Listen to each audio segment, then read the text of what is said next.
All right. Hello, everybody. Hope you're doing good. I'm Peter Cimetti, the host of both Comic Book Radio and the Alternate Comics channel. And this is on both channels tonight. So we're simulcasting on the Comic Book Radio channel and on the Alternate channel. Wherever you're watching, thank you for watching. This is going to be a closeout show for the King Cryptid number 10 to 13 and Blood Moon graphic novel on FundMyComic and on Kickstarter. And I'm also going to talk a little bit about the remastered Wave 3 books, also the Hall of Fame books, which are, I was hoping they would have been here for tonight, but they're going to be here on Friday. So I don't have those to show off. But once they arrive, I'll do a stream about them and show them off, and also ship them out, of course.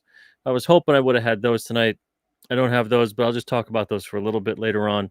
And then also the reprint books. We have 6 reprints that are now in stock and are shipping out and have started shipping out. They started shipping out yesterday. So I'll talk about those and even show those off too. That's what we got for you tonight. Maybe about an hour or so that we'll be together.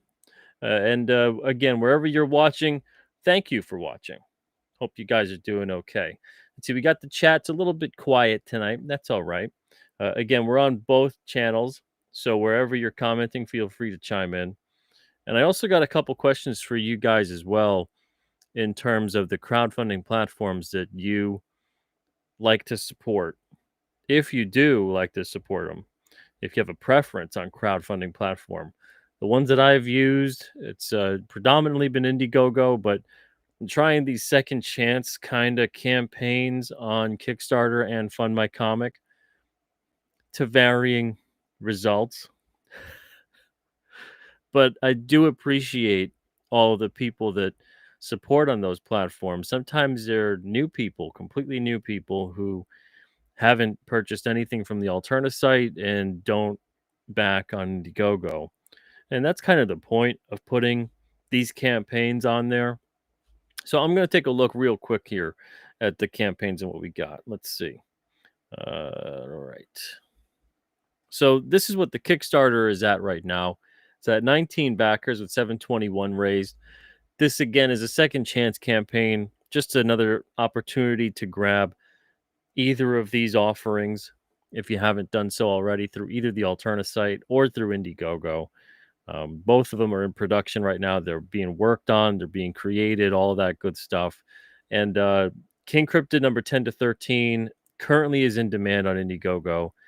Blood Moon, that campaign on Indiegogo is no longer active, but you can get the Blood Moon graphic novel on the King Cryptid 10 to 13 campaign on Indiegogo, or you can go to alternacomics.com/Blood Moon and you can pick it up there.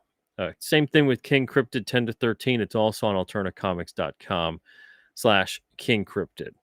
So you can get those books there, which the majority of people, when they've supported these books or these campaigns that we've done at Alterna, they've been shopping direct, which I appreciate and encourage. But some people like to go to a specific crowdfunder. They like to go to Kickstarter. They like to go to Indiegogo. And then some of them like to go also to FundMyComic. So FundMyComic, this is what it's looking like so far. FundMyComic has less backers than Kickstarter right now, but definitely more than the one that it had on the first 2 weeks or so of this campaign. So this has 8 backers, 341 raised. And again, it's the same campaign that we have on Kickstarter right now for King Cryptid 10 to 13 and the Blood Moon graphic novel. It's the exact same offerings that are on the FundMyComic. There's a really nice perk that's offered on both campaigns. It's $105 for what is called the subscription omnibus.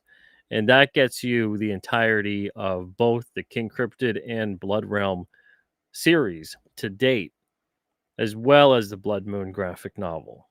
Blood Moon is a crossover graphic novel, crosses over the series of both King Cryptid and Blood Realm. And it takes place after Blood Realm number 18 and after King Cryptid number 9. So it's kind of like a King Cryptid 9.5 or a Blood Realm 18.5. That's where the placement is in terms of the continuity of both of those titles. Now, Blood Moon is set up that you don't have to read anything from King Cryptid or Blood Realm in order to enjoy it. You get acclimated pretty quickly with the situation and the characters with Blood Moon. But if you have read King Cryptid and Blood Realm, you get more out of it. There's things that are kind of percolating in both titles. You get the added benefit of having some backstory and some knowledge of the characters that's already built in. So when you do read Blood Moon, that stuff hits harder. But again, you don't have to have read those. But if this looks cool to you and you've never read them before, the subscription omnibus is a really great perk to get. And for just $105, I think you get about 900 pages of story between everything, between the 18 issues of Blood Realm and the 13 issues of King Cryptid, and then like the 70 pages of Blood Moon. There's a lot of story there, a lot of bang for your buck. So that's a really good one for people who maybe have missed out. And you do get all of the issues of Blood Realm. I know before number 8, we did not have that in stock. So we recently went back to print with that. Now we have that in stock. So you would get the whole entire single issue collection, essentially, of that title. There are more issues planned for both Blood Realm and King Cryptid, but this one will get you caught up with everything up to the time of publication for Blood Moon.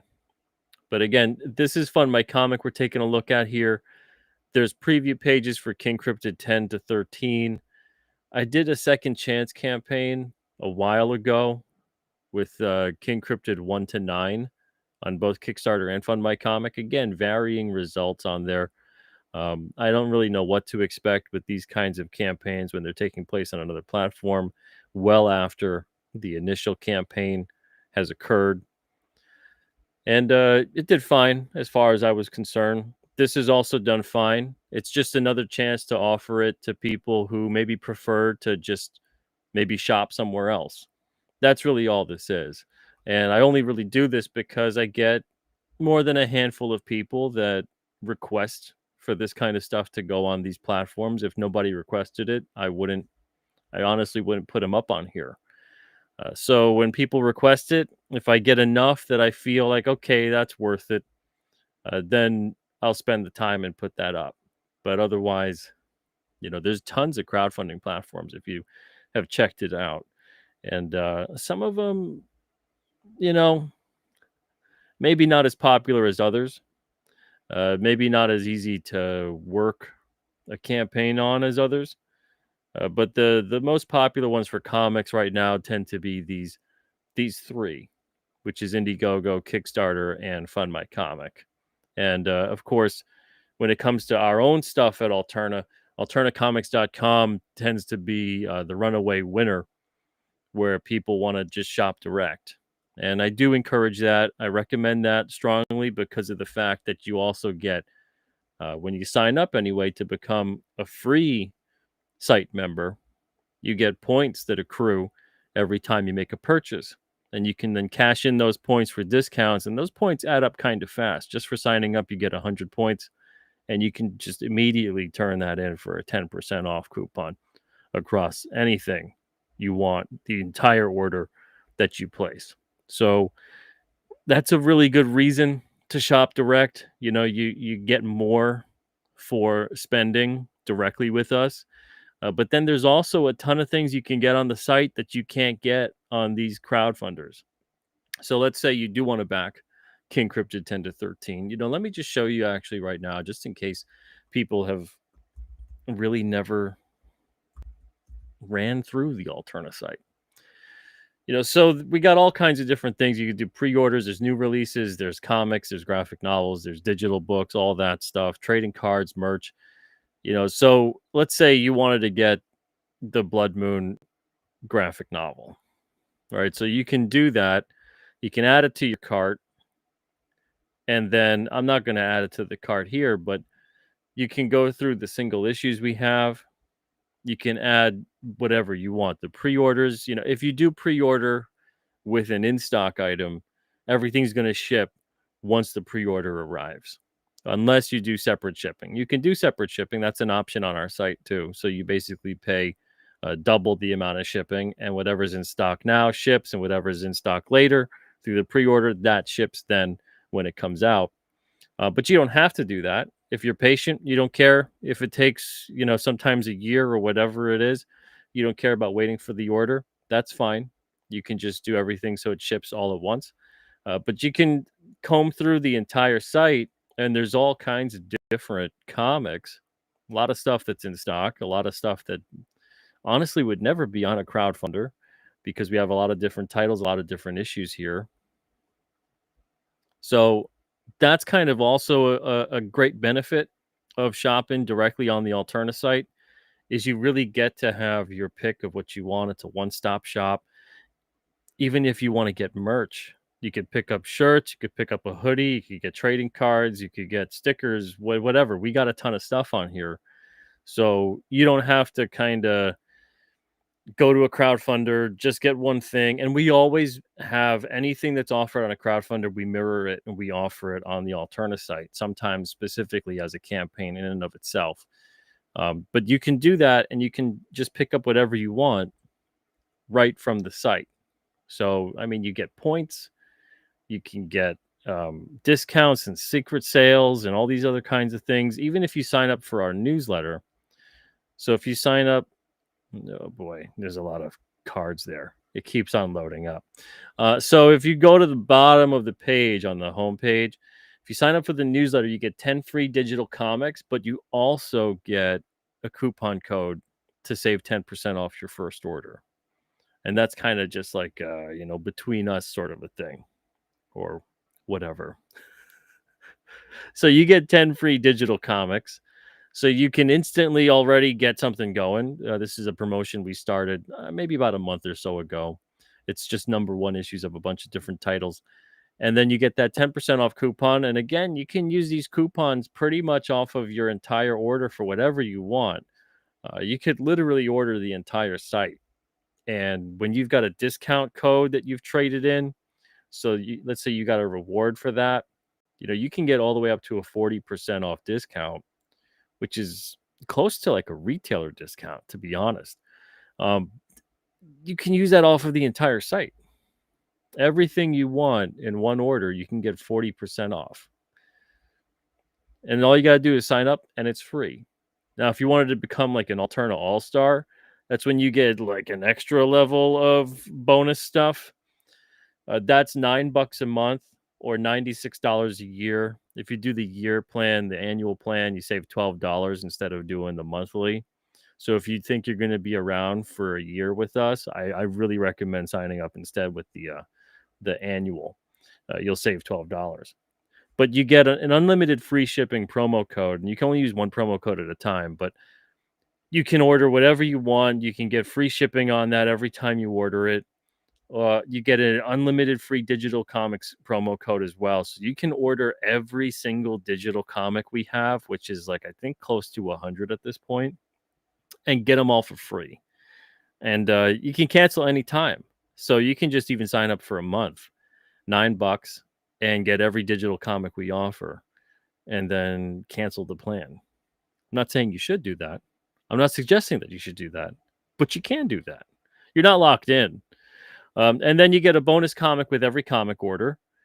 Plus, you get every comic order bagged and boarded. So if you order like 20 comics or something, you get 20 comics bagged and boarded. The only time you don't get them all bagged and boarded is when we do something like a grab bag or an Alternaween bundle.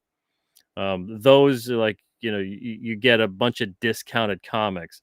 Usually the shape of them, especially for an Alternaween bundle, the condition is not that great. It's still pretty good, but it's not, near mint. If you're a comic grading person, if you really, really care about condition, generally everything you order from us, unless otherwise specified, is in near mint condition. We do have reader copies, and then the reader copies usually kind of have like a little ding, a little dent, a little crease, whatever it may be. Sometimes people don't even notice them. Sometimes people go, "This looks fantastic to me." Then that's the case sometimes. Sometimes they do look pretty great, but someone that's really discerning over that would go, it's not in your mint. You got this little thing here. But everything that you order with a comic order, other than that kind of stuff, the Alternaween bundles, that sort of thing, you get bagged and boarded. And then you also get access to members only exclusive items. So there's a whole members only exclusive area with stuff that is either on a prior campaign that was a campaign exclusive, or it's like a leftover of something, or it's something that I find from years ago that's like in the Alterna vault, as we say. And then I put it up, and then the Alterna All-Star members can purchase that. And then there's also monthly promo codes and secret sales. So every month, next month is this tomorrow. So tomorrow's October. So there's going to be an email that goes out to the Alterna All-Star members with such a promo code or secret sale that's just for them. So you get all kinds of different benefits on that. And the free shipping alone, if you're in the US, it's a flat shipping of $7. So if you pay $9 a month for the All-Star, you're really only paying like $2 more a month than you would on shipping. If you use that free shipping code twice in a month, you more than make back your money of an Alterna All-Star membership.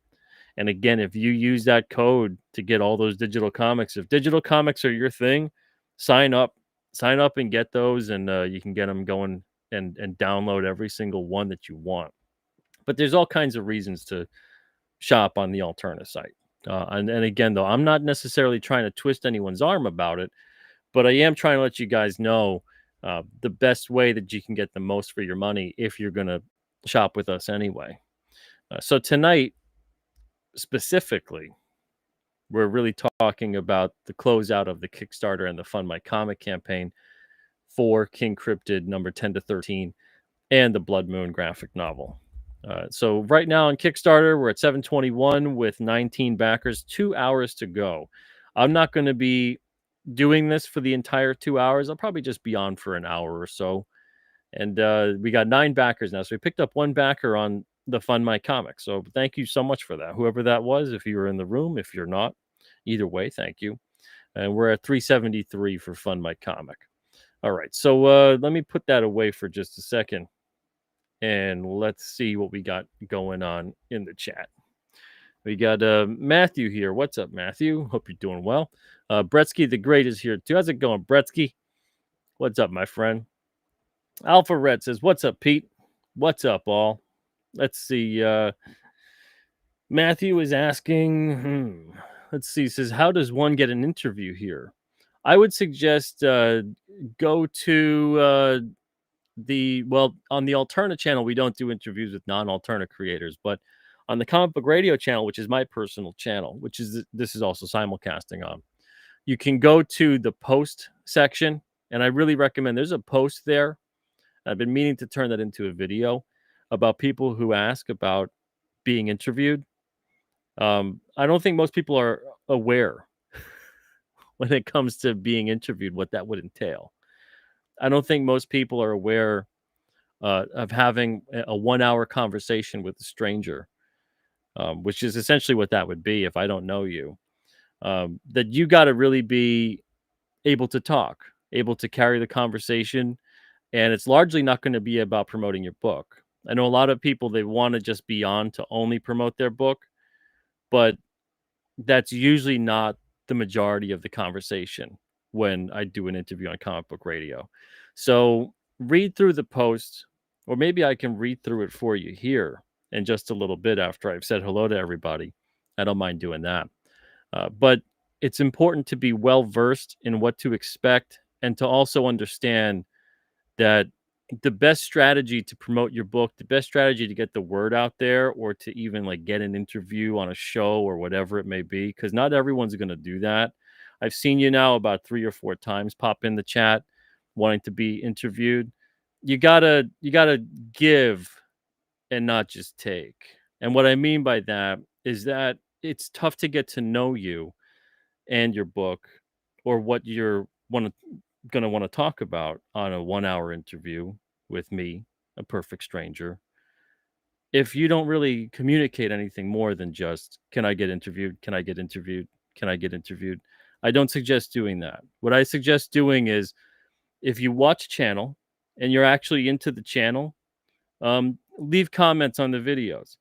Ask questions and talk to other people in the chat. Don't do this though, where like you just kind of tag someone randomly in the chat and ask, how does someone get interviewed on here? They might not even know. They might not even have ever been interviewed on here. They might not even know that there's a possibility to do an interview on here. Now, I'm not saying any of this to put you down, Matthew. I know how tough it is to get the word out for your book, but you want to be someone that it's easy for me to say, yeah, Matthew looks like he's really passionate about storytelling, passionate about this, that, the other thing. It'd be interesting to have a conversation with him about that. And if I don't pick that up and see that, and you don't communicate that to me, so especially if you don't communicate that to me, if you don't let me know what you want to discuss, what you are knowledgeable in, what you think would be an interesting topic or a conversation for an hour. If I don't know about that stuff, it's really difficult to plan a show around that. So just giving you a heads up with that. What Geeks Do is so excited for Blood Moon. Thank you, What Geeks Do. Appreciate that, man. Let's see. Uh, oh boy, yeah. See, this is what I'm talking about. Don't do this, Matthew. Because Alpha Red James, he's trying to help you out, but he thinks you're talking to him about being interviewed, and then you want to know how you get on the podcast.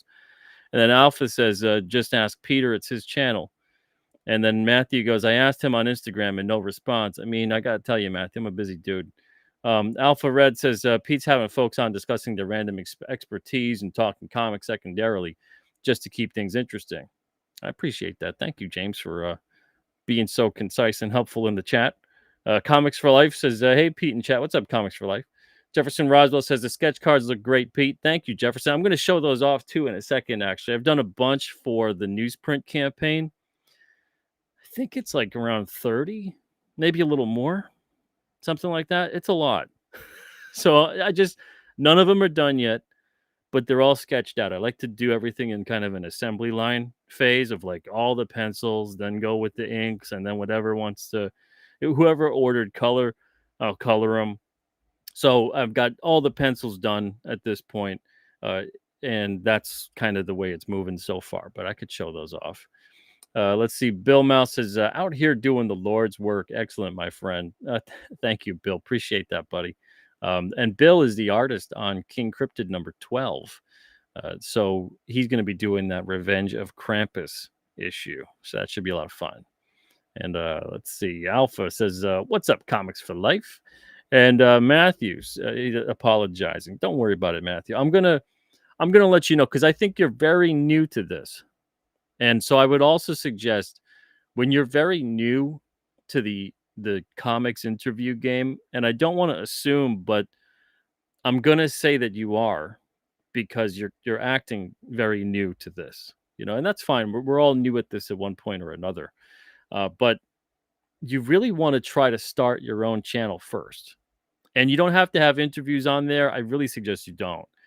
You want to try to start getting just used to talking about your book, used to talking about things that, again, that you feel knowledgeable in or stuff that you're curious about, or just you want to share your book, you want to talk about it, do that. Have a channel. You don't got to be an expert about things. You don't have to have crazy production value. I really don't. You just have to kind of talk from the heart and just go with it, and you'll get better at it over time. You'll at least get more comfortable with it, because the worst thing you could do is you're not used to doing this at all. You're not used to doing the interview stuff, and I've done a lot of interviews. I've done like over 300. The worst thing you could do when you have no idea what you're doing as someone who's being interviewed, is that like an interviewee? I'm the interviewer, you're the interviewee. I try to make it more conversational, but you know what I'm saying. The worst thing you could do is you have no idea what you're getting into. You're not used to this at all. You're maybe kind of shy about things. You don't really feel comfortable opening up about, your creative experiences, let alone maybe something in your personal life that you can tell anecdotally. That's how you make connections, is kind of opening up like that. people usually aren't comfortable with that kind of stuff. And if they are, they usually are used to doing this for a while. The worst thing you could do is come on for an interview and you go deer in headlights. You're just like frozen and you're quiet and you don't communicate properly how passionate you are for the story you're telling, how much it means to you, why someone should be interested in it, why someone should give it the time of day. And what happens is that you make a really bad first impression and you kind of crash and burn, and that impression then is burned into people's minds for a long time until you get used to being okay with talking. Like when I started doing YouTube stuff, I did not go for interviews. I did not do the interview thing. I just made my own YouTube. I just kind of talked about stuff. I just did that. And the more you talk about stuff and share those videos, people start coming to you in a way. Um, it's strange how that works sometimes. Whether it's a lot of people or a little bit amount of people, people start kind of finding you as well. And then people who you want to, when you feel comfortable enough to be interviewed, you can at least direct them to your channel and say, "Here's my channel. Here's some of the things I'm into that are on the channel that I talk about. And, I'd appreciate if you check it out. And if you think I'd be a good fit for your channel, let me know. And if not, no worries." That's something too that you have to do because you got to think. I get a lot of requests for interviews. Most of the time, people just kind of want to be interviewed and they go, "I have a book out." They don't even tell me the book. They don't say the name. They don't send me a link, nothing. Um, I have a book coming out. When can I get on your show? And it's just as entitled and as presumptive as that. And I don't want that person on my show. I don't even want to talk to that person. I would not approach someone that way.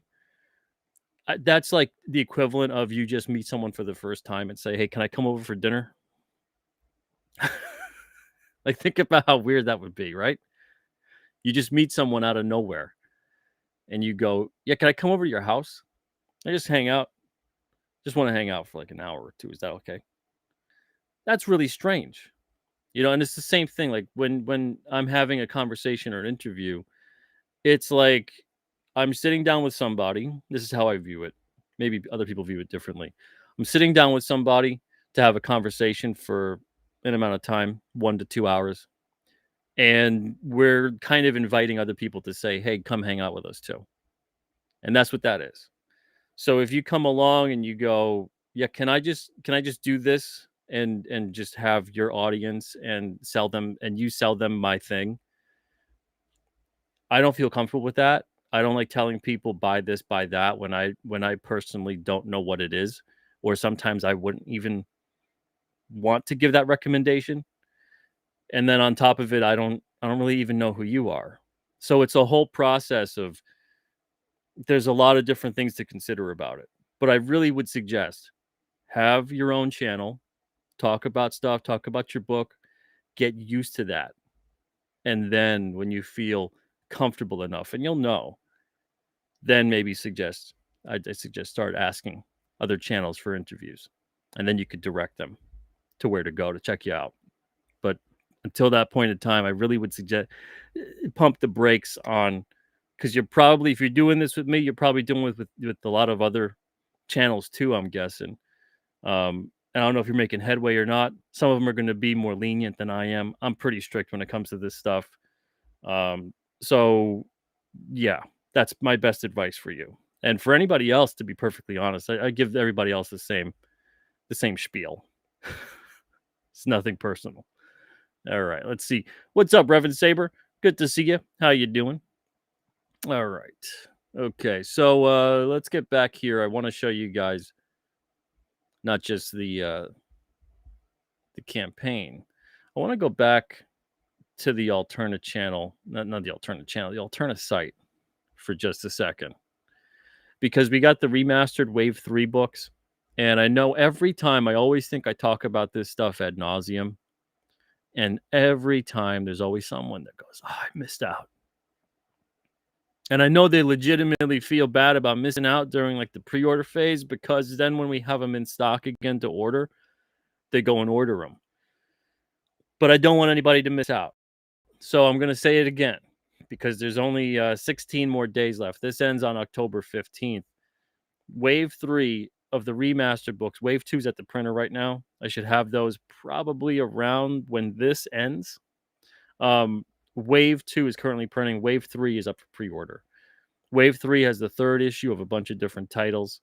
And we see the ending of a bunch of the different titles on here, like Baron Rat and Mr. Crypt. These different series, Mr. Crypt and Frank Crypt and Baron Rat, because those are 3-issue series. It's a mini series. But a lot of the other ones, they got 4 or 5, or they're an ongoing series. So you can see a lot of these right here. If you haven't had a chance to check them out yet, if you haven't had a chance to pre-order them yet, please feel free, go and check them out, get the pre-order in. We base the entire run off of the pre-order. I'm not going to order more than 1 or 2 extra or whatever. Then that's how the remastered books go. These are on upgraded paper stocks, both the cover and the interior, and there's no ads. You get a double-sided poster on the inside, and then you also get a flip cover. If you got the remastered Wave 1, or soon you'll be getting the remastered Wave 2 if you already ordered those, you know what I mean. Remastered Wave 2, we got a couple of these left in stock. So again, I ordered a couple extra, but once they're gone, they're gone. We don't go back to print with these, and that's it. Like, these are limited and numbered, and sometimes there's something that gets damaged, and then I don't even have one, because I'll give that up if someone has their book and it's damaged. So if you want to get these, we usually have these single issues on newsprint. That's why they're remastered here. People have asked before. Everything we try to do, people ask for. I don't know why the site doesn't want to show the end of that. That's kind of odd. It doesn't want to give you the option there to add that to cart. I got to take a look at that. But sometimes, people want the upgraded kind of, not glossy paper. We don't do glossy on this. It's a silk coated paper, which is kind of a mix between matte coated and gloss. You get the vibrancy of the gloss without the glare of the gloss, which is what matte coated paper usually would give you. But matte coated, usually the colors are a bit duller, not as vibrant as would be on a gloss. Silk coated paper kind of gives you best of both worlds. You don't get the glare really, and you get the vibrancy in the print. So that's why we have these remastered books. If it was up to me and we just did, and I know people go, well, it is up to you, Pete. Kind of, but not really. It's more up to you guys. What you guys want, that's what I try to deliver. So a lot of people have asked in the past about upgraded issues. So that's why we do the remastered books for people who are interested in that. Some people just want the newsprint books. And that's why we're finally, we're going back to print with a whole bunch of these newsprint books. So speaking of, let me show that. Let me show that off. So the reprinted books. And then I'll get to the art, the sketch cards. So these are all in-house printings now. That's what we do with the newsprint. And these 6 books are currently on our in-house line. And you can see they print nice. They lay flat and nice. A lot of these have not even... Well, not a lot. I mean, there's only 6. Some of these have never even gone back to print before. So the actual Roger number 5, which that's a big boy. He's a 40 pager. This has never gone back to print before. So this has finally gone back to print, and that's a second printing.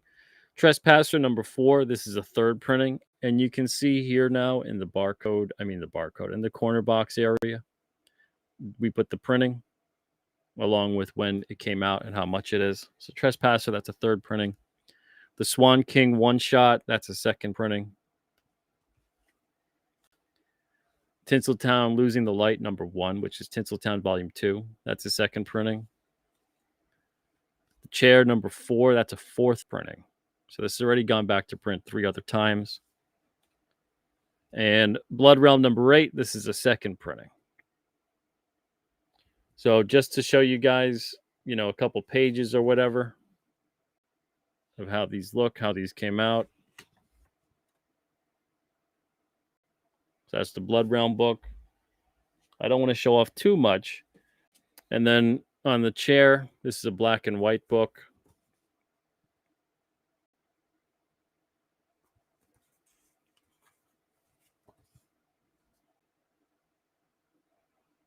And this is my series, this one. Blood Realm is by Robert Geronimo. Tinseltown, Losing the Light. Again, this is the second series. This is David Lucarelli with Henry Ponciano on the art.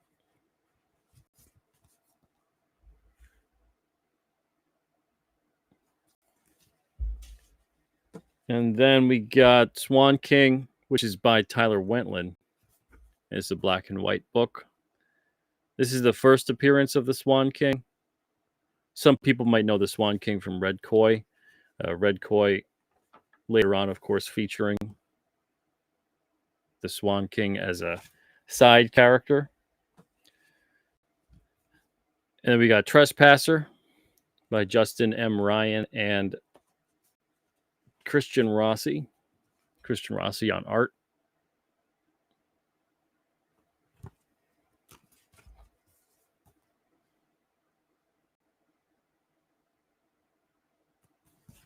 And these all came out great. If you haven't had a chance to pick these up yet, if you're missing these in your collection, they are available now. You can go to alternacomics.com/single issues.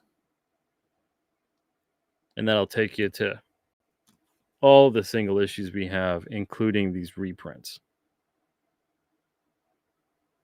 So yeah, great stuff from everybody. And I'm glad we could finally go back to print with these because it's been a while. Some of them, like I said, some of them never went back to print. And for some of them, that's like about 5 or 6 years of not going back to print. But now we can finally do that since we print in-house now. Whereas before, I'd have to justify a really large print run just to go back to print. And instead, that just wouldn't happen. So for some of them, the demand wasn't there. Maybe we could sell 100 or whatever, but not 500 or 1,000. So that's the reason that we never went back to print with some of them. But a lot of people, they still want to get these, even though an issue sold out, and maybe they want to pick up the rest. Like Axel Rogers, a 5-issue series. Now you can get all 5 issues. Let's see. Jefferson Roswell says, Pete, have you heard anything new about Trespasser being optioned for a movie? No. I mean, I'm not really into that side of it, especially Alterna being creator owned. So whatever creators are doing with their own stuff, I'm kind of the last person to find out, to be honest. But when it comes to that Trespasser movie, I haven't heard anything else being done about it, which honestly is not that strange. The way movie stuff goes, I mean, The Chair got turned into a film, but man, that was quite the experience, and I would never do it again. But Trespasser being in the situation that it was and being optioned for development and this and that, sometimes that turns into nothing. A lot of the time, to be perfectly honest, stuff gets optioned and nothing ever comes out of it. And there's a million reasons why a studio might option something, and then that's it. So we'll see. Hopefully it gets turned into something, but at the same time, I'm also like, I don't know. Again, not my call. And I'm happy for the guys, whatever the situation might be. But yeah, so I haven't heard any news about the Trespasser film. Alpha Red says those look fantastic. Thank you, James. Appreciate that. Yeah, so we're doing the new printings with the in-house printing, and they do look fantastic, especially when I've compared it to other books within the series. They really printed great. If you haven't, check it out again. Go to alternacomics.com, and maybe even if you have them already, pick up these new printings. I think you'll be astonished by how great they look. And the newsprint on them, the ink does not get on your fingers. It's a different way of printing. It's an upgraded newsprint. It's a pretty high grade newsprint. it's right at like the precipice of not being newsprint. Newsprint eventually will get to be too high grade, and it's not newsprint at that point. It's a different process to make that paper. It's not considered newsprint.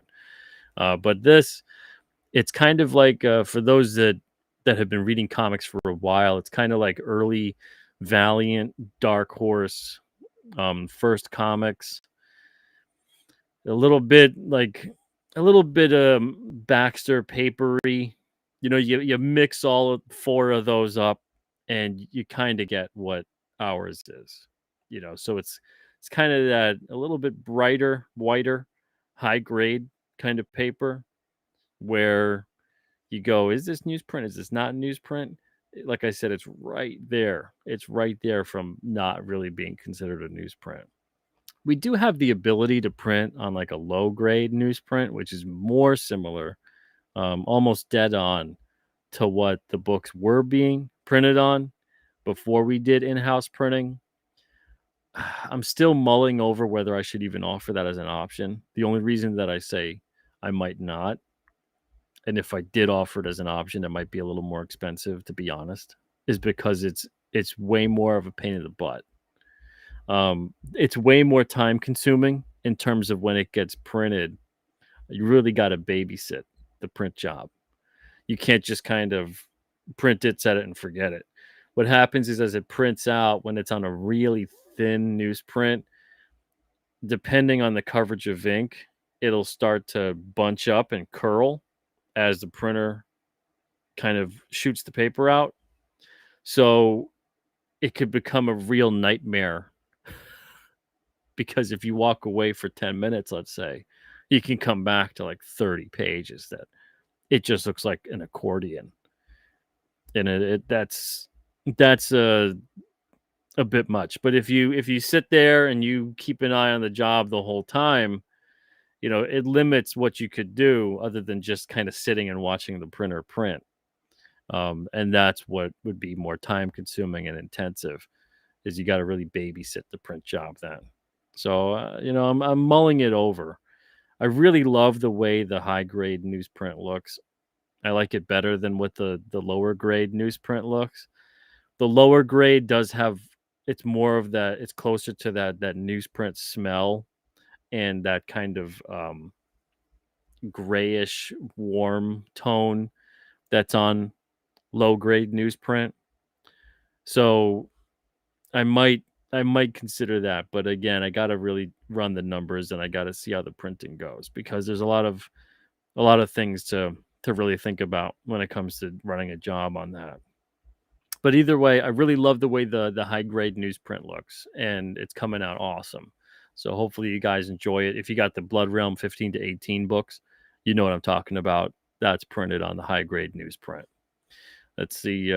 Chris 6 says, not your granddad's newsprint. Yeah, definitely not. JD says, don't stray too far away from the newsprint. Love that classic feel. I know a lot of people, and I do appreciate that, JD. I love it too. A lot of people, though, I find they say that they really wish comics could be on newsprint again, and that they'd be at a more affordable price. $1, $2, $3 tops. And what I find is they don't mean that they wish comics could be that way. They wish that their favorite comics from the big two could be that way. Because there's a lot of people out there that I know that go, well, yeah, I know about Alterna, but I don't want to give them a try. And again, I get it. But I wish people would give us a try. And I'm glad that we do have a lot of people that have and have stuck with us and enjoy the books that we're making. But to be honest, that's the only way that you'll really get a change, is by the bigger companies seeing that, wow, okay, people do really want that. They don't really want what we're doing, so I don't mean that everyone should all of a sudden, although, I wouldn't be objecting to it. I don't mean everybody should all of a sudden go out and run and just only buy Alterna. But at the same time, give us a shot. When you know about the books that if you like newsprint, if you like a more classic style comic, both in the look, feel, and the quality of story, give Alterna a shot. At the most, there's a lot of issues on there that are like $2. At the most, it's $2. And even the shipping, it's flat shipping rate. Flat shipping rate. So you don't have to worry about, you order 10 books and then you're hit with like $15 shipping or something. It stays at $7 the whole time. And I do recommend order a couple. Get the first issue bundle. If you're completely new to Alterna, get the first issue bundle or get the mystery grab bag. You get a tote bag with it. You get a bunch of comics, and it'll stay pretty cheap. But if you get the first issue bundle, you get the first issue of a bunch of different titles. I think you get 10 or 11 first issues, and you get to see what you like and what you want to stick with, if you want to stick with any, of course. But that's a really good option, I think, for someone who's new to Alterna. Some people go all in and get the almost all bundle, which is like $199, and you get like 100 comics. So it's an incredible deal. But that shifts from time to time with what we have available at that point. So if you're really, really unsure, you don't want to spend too much, I think it's like less than $20. You can get the first issue bundle. Let's see here. We got Paul with the chat question. He says, Pete, what do you think about the trend of treasury editions, the market flailing for a new cash grab gimmick, or will they stick around like prestige format? I like the treasury edition when it's used sparingly, but I also liked the trade when it was used sparingly. Like, not everything should be a trade. Not everything needs to be kept evergreen. And definitely not everything deserves to be a treasury edition. So comics are not known, like the industry is definitely not known for being selective about what it wants to do. It's known for kind of doing it to the point that you're absolutely so sick of it that you just never want to see anything of it ever again. And that's unfortunate. Whether that's a character or a format or a merchandise item, whatever it may be. But yeah, I like treasury editions. I just like them used sparingly. So we'll see. I'm so plugged out of the majority of what the mainstream does nowadays that it's just, and it's sad because that used to be a big part of my life. But when you start creating comics and you start kind of running your own thing, you already get less time to kind of really devote, less time and money to really devote to purchasing product from another company. But I'll still kind of keep my ear to the ground with a lot of different stuff. And I see what you're talking about, but all I could think is like variant covers, right? Variant covers are fine when done sparingly, when they really have a purpose, when they're kind of supposed to be for like a milestone or something momentous. Once they become the norm and they're just oversaturated to death, and the title's got like, some random issues got like 20 variant covers or whatever. Not a fan of that. Not a fan of the incentivized variant cover. I'm not a big fan of variant covers to begin with. Very, very sparingly, like I said. I don't mind them when there's a purpose that plays up either something about the art, the story, or the importance of the issue. But other than that, I don't really care for variant covers. But if anything, like, look at how much that's really become like this ubiquitous thing with comics, is that there's a mountain of variant covers for everything. Not really a fan of that. So I don't know. What are your thoughts? That's more important. What are your thoughts with the Treasury Edition? Do you enjoy that? What do you think about it? Alpha Red says Skin Breakers #1 Treasury Edition was amazing. Who's putting that out? Who's putting out Skin Breakers, Alpha Red? But yeah, there's all kinds of different things in comics where, everything is a gimmick, more or less, right? I think that word has kind of become sort of played out, I suppose. a lot of negative connotation to the word gimmick, but everything is basically a gimmick. Even just making one comic is a gimmick. I know people could be like, "Oh, it's not, you really got a story to tell and it means so much and whatever," but it's all you got to find an angle. You got to find some way to make it stand out. And, so doing anything past the realm of a boring comic could kind of be considered gimmicky. Every superheroes are gimmicky. They've got powers and they've got colorful outfits and it's a fantastical type of thing. To someone who's more used to like slice of life or drama or whatever, superheroes are a gimmick. But then to someone who's used to something fantastical like superheroes, maybe drama is gimmicky because it plays upon melodrama and emotion and all that kind of stuff that is just as sometimes unrealistic as someone flying around in a pair of tights. Paul says, yeah, I picked up Skinbreaker and Treasury, new Kirkman fantasy book. Let's see, JD. As far as format goes, I like when something's a comic book size. Like I'm kind of that draws me, you know, a little smaller, okay. A little bigger, I don't know. If I can store it, all right, but yeah, that's kind of a weird aspect maybe for me, but I know for other people too that matters. JD says, personally, I hate variants. I prefer the old 60s to 80s cover being an honest preview of what's inside the book. Yeah, I like that too. Um, I really miss the just the shared, like if I tell you Action Comics #1, first appearance of Superman, right? If I tell you even Amazing Spider-Man 300, you could probably picture that book.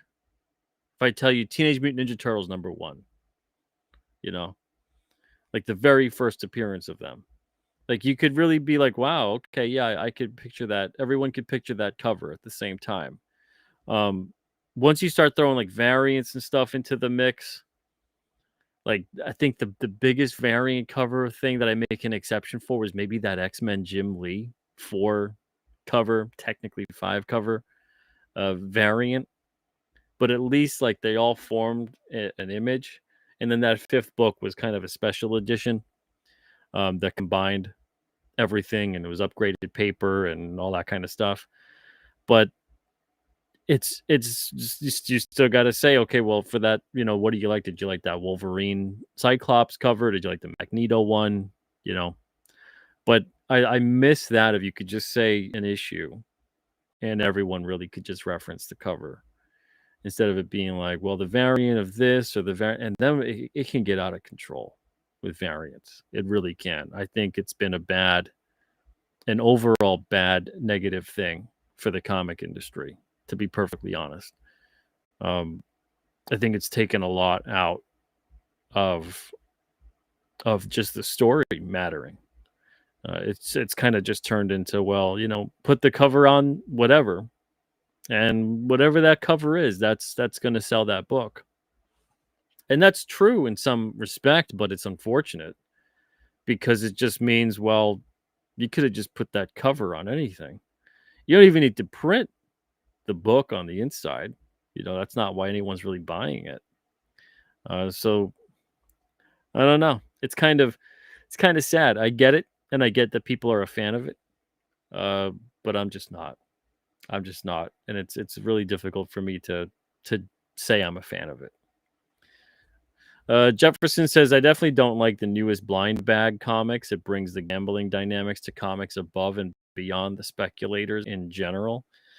Oh boy, what is going on with comics? There's always something going on. Cole says, hey Pete, great to see you. What's up, Cole?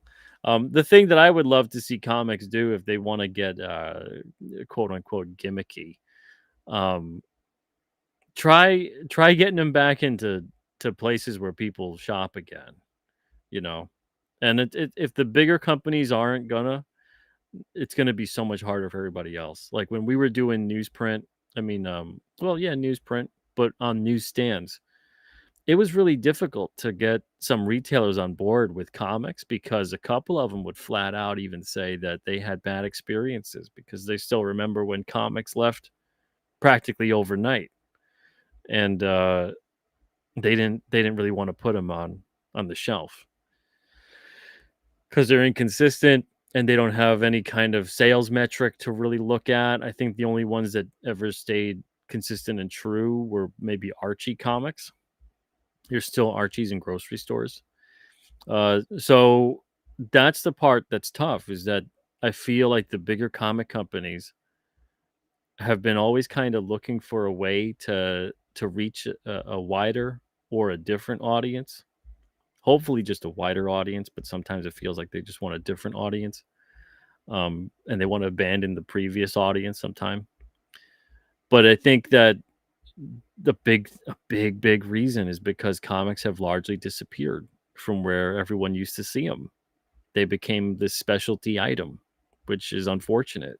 And when the bigger companies leave that kind of a space and no one immediately comes in to fill the void, it becomes dead territory, and it's viewed as a product that really doesn't belong there anymore. So I think comics thrived. Just even statistically, comics thrived when there was both the secondary and primary market. Secondary market being like the pop culture shops, the comic shops, that kind of thing, and then the primary market being newsstand and stores that pretty much ran on that distribution system. So you had one hand washing the other, where you could get the newest stuff in the stores, and they kind of got everything. And regardless of whatever it was, if it went through the distributor, the newsstand would have it. But then the market started really filling up. I've talked about this topic a lot, but like the market started filling up with a lot of books, more books than could even be physically possible to contain. And the more independents that would come out, if any of them were successful, the more that the market share was being eaten up. And then the bigger companies would put out more product or do something drastic to their characters to kind of steal that market share back. And it just kind of became this crazy game that bred the system that we currently have in comics, and there really doesn't seem to be anything stopping it. I don't really see anything happening where the system really changes other than what we currently see right now, which is crowdfunding. Like we got that crowdfunder right now closing out tonight on Kickstarter and FundMyComic. And if it wasn't for sites like that, Indiegogo, those guys, all this kind of stuff where you could sell direct, even stuff like eBay, people sell on Etsy. We used to sell on Etsy. There's all kinds of places now that you could sell your comics because of online shopping. And I think if we didn't have that sort of thing, um, comics would be even in a worse position than they are right now, because at the heart of it, the bigger companies, the bigger creators, whatever it may be, they're kind of they're kind of abandoning a lot of the tradition of comics and a lot of the spaces that we used to use to kind of get that bigger audience. And instead, it's become more about the insular nature of the business, which is unfortunate. It keeps kind of perpetuating, but that's what's going to happen. The more that we just have it where it's only to a certain amount of people in a certain space, the more that it breaks down. And it's tough. When we tried doing newsstand for 2 years, that aspect of the industry it was such in rough shape for so many reasons that it just didn't make it viable at all. It didn't make any sense to stay in that at that point. We didn't make any money off of newsstand, to be perfectly honest. It was a lot of orders for books that sold and then seemed to not sell. Like, it was very shady math that was done with what was being reported and accounted. And I get that maybe that's the system now, but at one point in time that wasn't the system, and it feels like it broke down over the course of time. And I don't know what the answer is at this point, but it's really strange to see the comic industry that should be really strong right now. It should be really strong. There's tons of movies and a lot of money being made off of these creations. But even in the movie space, it's really weird to see that, okay, they look at it and go, the bigger companies, like, this isn't the early 90s. Remember the early 90s? You get Batman 89 that was such a hit that it kind of made people go, well, what comic properties are there that we can snatch up and turn into a film? And that's what gave birth to a lot of those pulp style films like Rocketeer, Shadow, etc. And then even other, the graphics, the technology and whatever wasn't really up to snuff yet to bring a lot of things to life, but deals were being made and properties were being scooped up. Even if they weren't being developed at that point in time, they would be developed later on. There's not really a whole hell of a lot of that happening, which is really weird. Like, it's weird to see comics being so prevalent in the film space, and yet none of the studio systems, none, even smaller studios, aren't really looking for a lot of independent stuff to really snatch up. Like, I think AMC with The Walking Dead, you figure they'd look at that and go, "Wow, look at how much stuff is potentially out there to really develop, to get some new stories and to kind of go with that." And it's kind of strange to see that kind of hitting a brick wall more or less. So it's a very strange space. It's a very weird time right now. But I appreciate everybody that's supporting not just Alterna, but of course a lot of the independent comics out there. Let's see here. We got Paul saying no bags or boards in that size. Luckily, I have some of the boards and sleeves left over from Rob and Tyler art to keep it in. The big pages are nice to look at, especially with David Finch on art. Paul says, as for variants, I very much agree on less is better. I think Dynamite would sink without their 20 plus covers every issue. That's crazy. Man, that's crazy. Alpha says, DC appear in gas stations around me here in central New York. That's awesome. Well, that's pretty good. I saw DC's putting those displays in Dollar Tree. I saw one of those displays, and it's a great idea if the placement was better. Like, if the placement was more towards the register area. This one was buried. This one was it wasn't even in like the toy aisle. It was with like the rest of the books and stuff that they have at Dollar Tree. Like, they have coloring books and stuff like that. Um it was at the end of one of those. It would have been better to not even have the display, the cardboard display, and it would have been better to just say put them with the books, because those displays get pricey, especially to make them and ship them out. So that was kind of like, but if you're going to have a display, put it at the register. I think they would have done a lot better. I don't know what the numbers are, but they just would have done a lot better. Um, it anything you put towards the register that's a grab and go impulse buy, like a comic usually is, especially if it's a Dollar Tree. That's a pretty good move, because you want eyes on the product at that point. And then I thought the second thing that they could have done that would have made more sense, instead of it being a bunch of the Rebirth titles, it would have made way more sense to have stuff that was far more evergreen. So if they did like their DC, remember like the DC Essentials lineup that was like dollar books that were more like these evergreen classic stories, that would have been a far better move to put in Dollar Tree than to do the Rebirth stuff. And some of the stuff was really just, you look at it and go, no one's going to buy that even for $1. It's a miracle someone bought that for $5 or $4. Yeah, so I felt like DC kind of, they got right up to the I was going to use a sports analogy, but I'll just say that they got right there. They got right to the finish line and then collapsed, as far as I'm concerned, with the way they did the Dollar Tree stuff. Like, it's everything was just like, yeah, that's a great idea. That's a good way to do that. But then the execution of doing what they did to bring it to the audience that they did, it feels like a miss. like a big miss. And I don't know who was in charge of that decision to do it that way, but it just I really feel like it missed the mark. It didn't look like anyone bought anything when I looked that time, and then I went back, I don't even know, maybe a month later to that same store, and it still looked like the same stuff was there. I counted them up, and I'm a weirdo. I counted them up just to see, is someone going to buy these? I'm really curious. It didn't look like anything moved, which is crazy. It's absolutely crazy. So Bretsky says, yep, out of sight, out of mind. Comics for Life says variants are bait for collectors. And there's nothing wrong with comic collecting. Comic collecting is great, but I like variants when there's an importance behind them. There's like a motivation. There's something that means something. It's a milestone. It's something like that. Anniversary, whatever.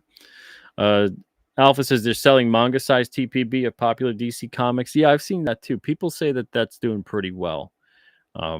So yeah, good for them with that. It seems to be a popular format, popular size. Let's see. Comics for Life says, was X-Men the first to do the whole variant cover thing in the 90s? I don't think so. I don't know who else would have been. I'm just gonna have to say no, but I can't back that up with anything. It feels like that couldn't possibly have been the first one to have done some kind of variant cover for something. And if it is, I guess we could blame them. Kevin says, I do like when certain artists have variants that are open order. A lot of times it can be better than the main cover art. That's what always irks me, when it's a variant that you're like, that should have been the main cover. What the heck? Says DWJ, Juan Freya, and Jorge Corona are some of my favorites to look for. JD says Dollar Tree isn't the average price for a DC book about $5 a pop. Well, that's the thing. They're reprints of the Rebirth line, and I think they're either $1.25 or $1.50, something like that, at Dollar Tree, because Dollar Tree's not $1 anymore. Why would it be? So yeah, it's stuff that's just like Rebirth Batman, Rebirth Superman, whatever that might be. It's not anything that's current and new. But that's why I think if you're going to do reprints, like if we were we almost got into Dollar Tree, 7-Eleven, Dollar General, Five Below, but it was a whole system of hurdles to get into that retail level, and it just didn't work out.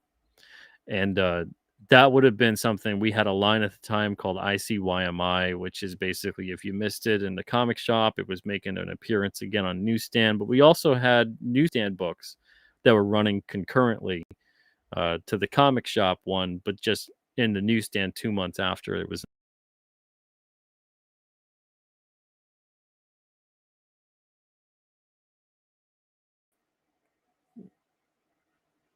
Well, that's strange. What happened there? Did I disappear for a second? It looked like I did. That's what it told me. But anyway, so we were in the newsstand for a bit, and that always was trying to, it was a thing trying to figure out what's the best way to put stuff out in the newsstand. And I got people telling us that they found our books at like Books A Million or Barnes and Noble or Sheets. We had a bunch of different options that people could go to.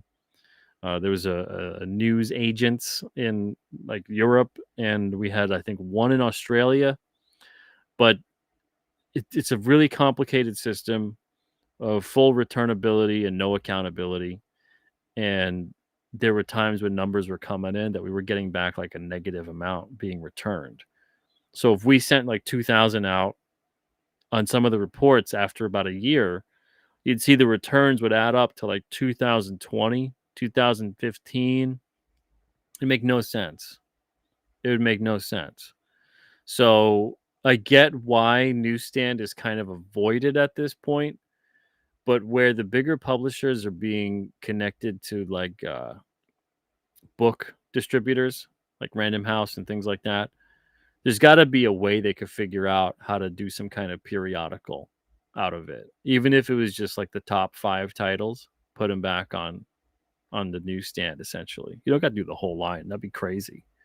But that's also what kind of kept comic publishers honest was the newsstand system. You couldn't just put anything out and really just sell to the retailer. You had to really market more to the reader. That's why the covers were so striking. Like on newsstand, you can't do all those variant covers, you know. But it would be different if you could do a variant cover for the newsstand, or for the comic shop. You know, there was a comic shop exclusive cover that just went to comic shops, and then the main cover went to newsstand. Like, there's a way to go around it and get that type of stuff done, but it would really take the bigger companies being more committed to it. Because to be in that space and to keep that space honest, you got to have clout. Otherwise, if you're a little guy in a newsstand space, that's like a recipe to completely destroy your entire business. Um, it's a really scary space to be in. Alpha says, "Yep, you disappeared. Yeah, just for a little bit, I guess, right?" John Burns says, "Man of Steel had a variant." John Burns says. Kevin Thomas says, "John Byrne Man of Steel." You're right. Yeah, yeah. It did. Like that number one had the one with he's opening the shirt, and then it had the other variant. Well, the main edition, where it was him, I think, on like on the right side of the cover, doing that basically, and then also having like the rocket ship. So maybe that's the first. I don't know. That would be an interesting question. What is the first variant cover? You know, I really don't know. I really don't know. I couldn't really even make a proper guess. All right, so tonight we got the closeout for those two different titles there. Let me get back to the screen with that. The Kickstarter for King Cryptid 10 to 13 and Blood Moon. It's at 19 backers, 721 raised with 103 minutes to go. And then the FundMyComic has 9 backers with 373 raised. In the description, both of the links are there. You can also find the link for the Alterna Remastered books. alternacomics.com/remastered will take you there. And those, the pre-order period ends on October 15th. So some people, I guess, maybe wanted to see the sketch card art that I've been working on. If you haven't checked it out already yet on Twitter, let's see here. So I got all kinds of cards here. There's a lot going on. So this one here is, and these are all penciled right now. I got to ink them. Some of them I got to color. This one here is a card of Solomon Kane. I don't really do very tight pencils when I know I'm going to ink it later, but I do them tight enough. Marley and Turtle from Hujangus. Let me see. Well, there we are. And we got All American Red Squirrel.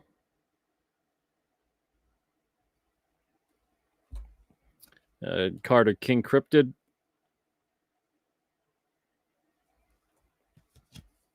A character called Lambent. I don't even know. It's Lambent. Another King Cryptid.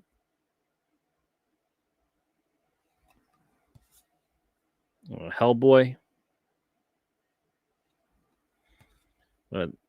Pit as King Cryptid.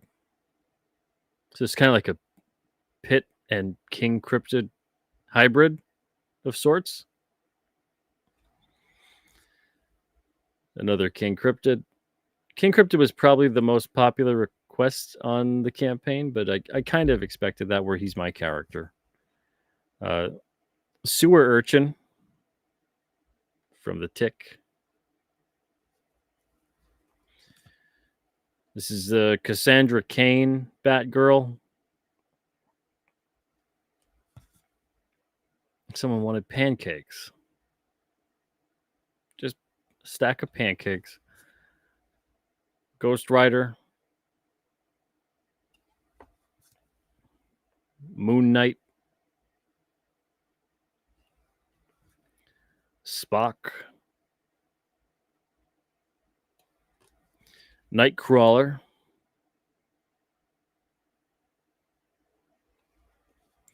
Grimjack,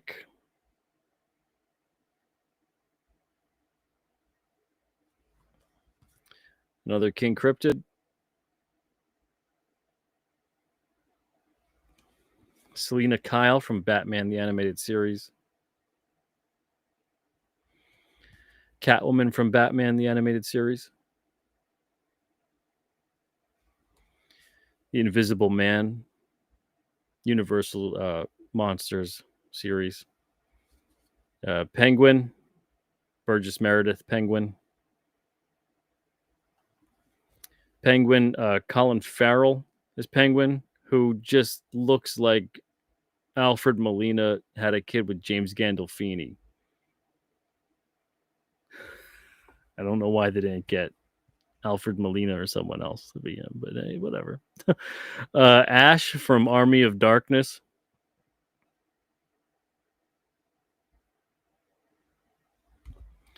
Gambit.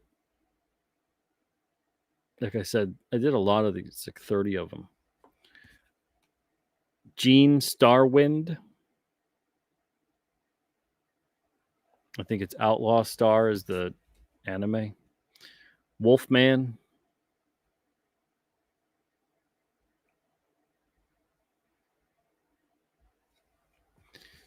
Andrea from The Walking Dead. And Thrush, which is somebody's original character creation. All right, so that's a bunch of these. So these are all penciled. Now the next step is I got to ink them. And then I think, let me see, how many do I got to color? 1, 2, 3, 4, 5,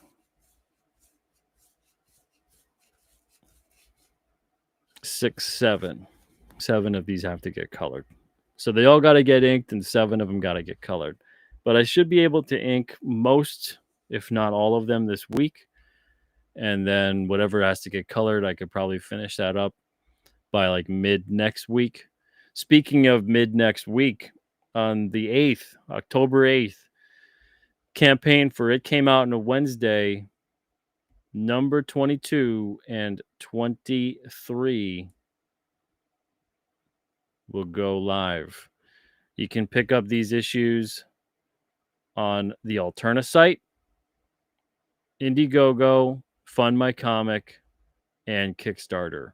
So it's going to come to 4 different places where you can order them. 4 different places. And it's going to be kind of like a simplified campaign, more or less, where essentially you can get these It Came Out on a Wednesday issues that we have in stock. Some of them are completely sold out. And when they sell out, they sell out. We don't go back to print with It Came Out on a Wednesday because of the rights issues. It's an anthology. But we're going to have 22 and 23 available to purchase on a campaign and also on the Alterna site. You can pick up advertising right now. Many of the spots are sold out, so we only have one back cover spot left for number 22. That features Robert Geronimo's art on the cover. And then number 22 and 23 have full page spots left for ads. And there's 3 of each left.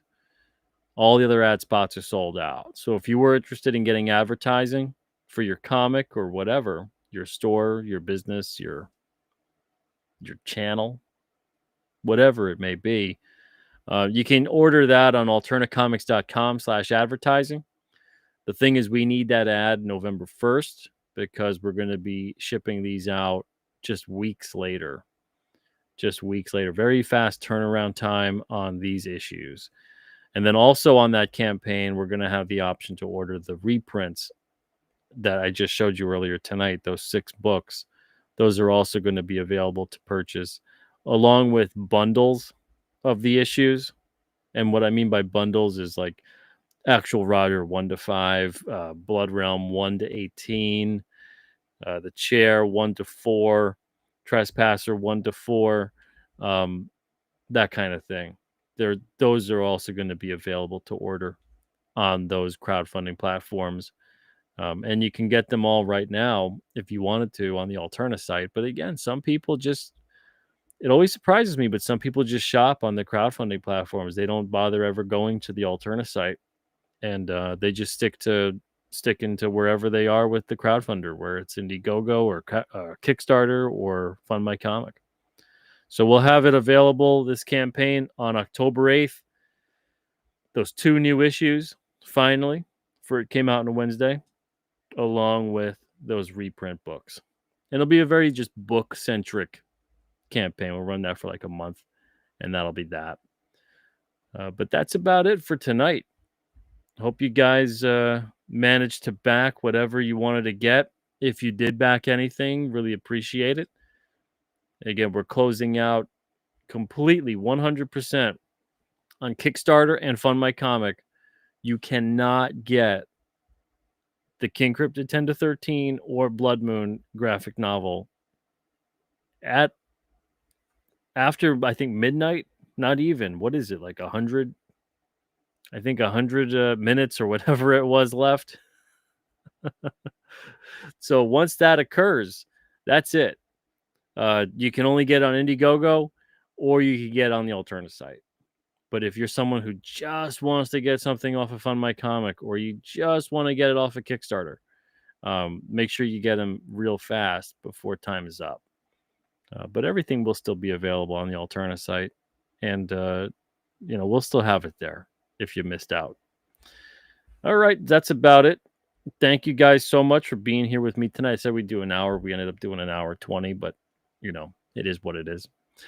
Thank you guys again, and I'll catch you guys, let me see, Thursday on my channel, on the Comic Book Radio channel. I've got an interview on Thursday with Frederick, and I think his last name is Guimont.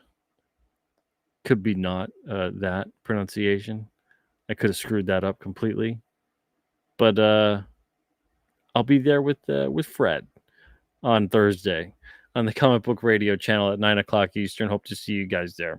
All right. Thank you guys so much, everyone. Have a wonderful night and an even better tomorrow. Thank you guys so much. All the best to you.